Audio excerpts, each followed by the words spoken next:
ជំរាបសួរទៅកាន់សិស្សសាស្ត្រទាំងអស់គ្នាដែលកំពុងរៀននៅក្នុងថ្នាក់លោកគ្រូជោគជ័យបាទលោកគ្រូបាទជំរាបសួរលោកគ្រូ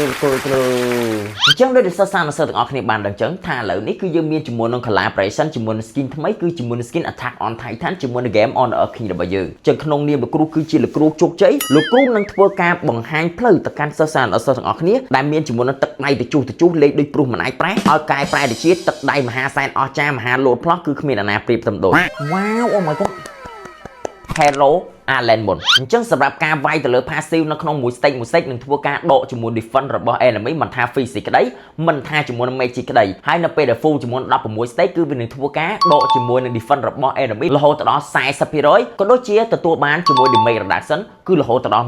20% ដោយសារតែគ្រប់ពេលដែលជាមួយនឹង Allen ធ្វើការវាយម្ដាយដំបូងគឺវាតែងតែដាស់ទៅលើ enemy ក៏ដូចជាជាមួយនឹងការវាយ3ដៃទី3គឺនឹង load ជា true damage ដោយសារតែការប្រាក់ដើរខ្វៃសម្រាប់ skill ទី1របស់ Allen នៅពេលដែលយើងប្រើទៅលើ enemy នឹងធ្វើការ knock up រយៈពេល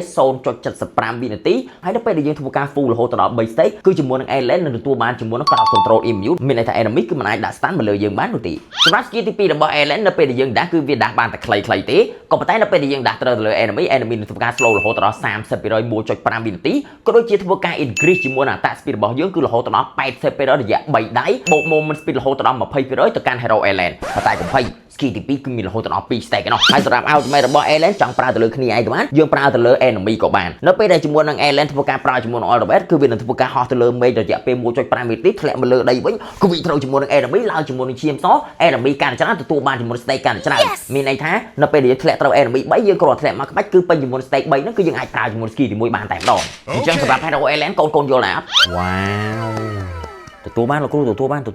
ឡចាំបើសិនជាយើងយល់ហើយគឺយើងនឹងធ្វើការ move on ទៅជាមួយនឹង hero ទី2គឺសម្រាប់ hero ទី2គឺជាប្រភេទ hero ឆាំងហ្វៃជាប្រភេទ hero roam បើសម្រាប់ passive គឺវាគ្មានអីសាមញ៉ាំទេគឺយើងវាយតដៃតទេក៏វាឡើងជាមួយនឹង passive យើងប្រើ skill ទី1ក៏វាឡើង passive យើងប្រើ skill ទី2ក៏វាឡើងជាមួយនឹង passive ដែរអញ្ចឹងសម្រាប់ skill ទី1របស់ hero ឆាំងហ្វៃនេះគឺរយៈពេលដែលយើងប្រើវាគ្រាន់តែកវី knock enemy នៅពេលដែលយើងជួយគ្នាបន្តិចបន្តួចអីចឹងទៅហើយសម្រាប់ skill ទី2វិញនៅពេលដែលយើងលោតនៅក្បែរគ្នារបស់យើងគឺវានឹងទទួលបានជាមួយឈាមសបូករួមជាមួយនឹងយើងខ្លួនឯងក៏វាទទួលបានជាមួយឈាមសដែរជា skill ទី3គឺវាពាក់ទងជាមួយនឹង passive របស់ hero ឆាំងហ្វៃនៅពេលដែលជាមួយនឹង rate នៅក្រោមនេះគឺមិនទាន់ពេញគឺយើងមិនអាចធ្វើការប្រែកាយបានទេសម្រាប់ ultimate របស់ឆាំងហ្វៃនៅពេលដែលយើងប្រើទៅគឺវានឹងបុក enemy ខ្ទាត knock up ទៅក្រោយគឺ stand you ខ្លួនតែផ្លូវដែលវាមានជាមួយនឹងខ្សែហ្នឹងគឺវានឹងបុកជាមួយនឹង movement speed 50% ហើយសម្រាប់ ultimate ហ្នឹងគឺវានឹងមាន duration គឺរហូតដល់15វិនាទីនៅពេលដែលការណាជាមួយឆាំងហ្វៃប្រើជាមួយនឹង ultimate ពេលណា skill ទី1ក៏ដូចជា skill ទី2ធ្វើការផ្លាស់ប្ដូរ skill ទី1គឺអ្នកគ្នាអាចកាន់ lock ទៅលើក្បាលរបស់ enemy បានក៏ដូចជា skill ទី2យើងធ្វើការលុកអុកដិតហ្នឹងទៅលើ enemy ក៏ enemy ធ្វើការ knock ដូចគ្នាពិសេសនៅពេលដែលប្រែជាមួយនឹងកាឡាពេលណាគឺជាមួយនឹង immune ផ្សេងដូច stand ដូច stoy ដូច stung ដូច speed ហ្នឹងគឺមិនអាចដាក់ទៅលើឆាំងហ្វៃបានទេអញ្ចឹងបើសិនយើងនិយាយពី passive របស់ hero ching នេះវិញគឺ hero ching នេះគឺវាមានតាំងពីខ្លួនឯងវាមានតាំងពីស្រមោល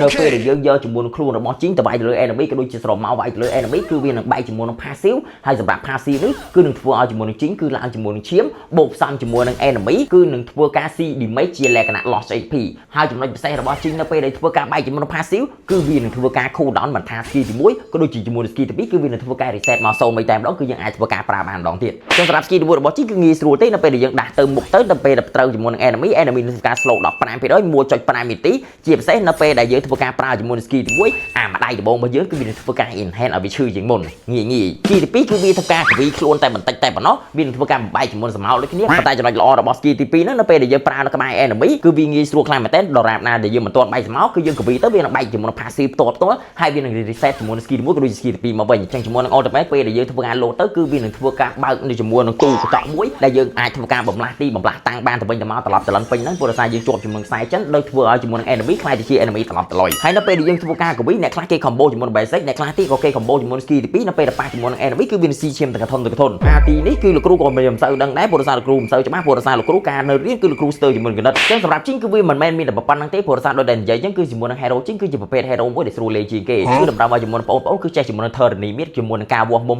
90 degree មិនថាប្រើ skill ទី1ឬមួយក៏យើងប្រើជាមួយ skill ទី2ទេនៅពេលដែលយើងចង់ឲ្យជាមួយនឹងជីងធ្វើការដើរប្រច្រាស់គឺយើងធ្វើការប្រើជាមួយនឹងមុំរហូតដល់90 degree ដើម្បីអាចធ្វើការបំផ្លាស់ប្រើជាមួយនឹងសម្ោលវាបោលទៅឆ្វេងទៅស្ដាំចឹងបើសិនតែបងប្អូនគឺជាសិស្សបកែនៅក្នុងការប្រើជាមួយនឹង turn នេះមានគឺបងប្អូនទាំងអស់គ្នាគឺនឹងយល់ថារបៀបធ្វើរបៀបម៉េចហើយកុំសួរលោកគ្រូថាគឺធ្វើរបៀបម៉េចព្រោះថាលោកគ្រូមិនចង់ប្រាប់ទេចង់ឲ្យជាមួយបងប្អូនរៀនជាមួយ turn នេះមានឲ្យបានកាន់តែច្រើនយល់ដែរទេអូ hero នឹងសាហាវអញ្ចឹងតើអូលោកគ្រូច្បាស់អញ្ចឹងជាមួយនឹង player របស់ Honor of King ទាំងអស់គ្នាបន្ទាប់ពីបានធ្វើការស្ដាប់ជាមួយនឹងលោកគ្រូជោគជ័យនៅក្នុងការបង្រៀនកម្មវិធីសិក្សាជាមួយនឹង3 hero ដែល collaboration ជាមួយនឹង skin Honor of King គឺមានចំណាយអារម្មណ៍បែបណាដែរតែកុំនិយាយជាមួយនឹង hero ជិះជាមួយលោកគ្រូព្រោះសារជាមួយលោកគ្រូដែលនិយាយអញ្ចឹងពេលយើងចេះច្រើនពេកយើងអាចជាមួយនឹងការលាក់តម្រេះអីផ្សេងៗអីដែរអញ្ចឹងជាមួយនឹងបងប្អូនទាំងអស់គ្នាកុំភ្លេចធ្វើការ download ជាមួយនឹង Honor of King ទាំងអស់គ្នាព្រោះសារដូចតែបាននិយាយជាមួយនឹង fan anime ទាំងអស់គ្នាគឺនឹងសប្បាយចិត្តរីករាយរំភើបពេលក្រៃជាមួយនឹង skin ថ្មី skin Honor of King ហើយដូចតែបាននិយាយគឺកុំភ្លេចធ្វើការ train ជាមួយនឹង3 hero នេះខ្លាំងផងព្រោះសារជាមួយនឹង skin Attack on Titan គឺកាន់តែគៀកមែនតើហើយ download Honor of King ឥឡូវនេះជាមួយលោកគ្រូជោគជ័យ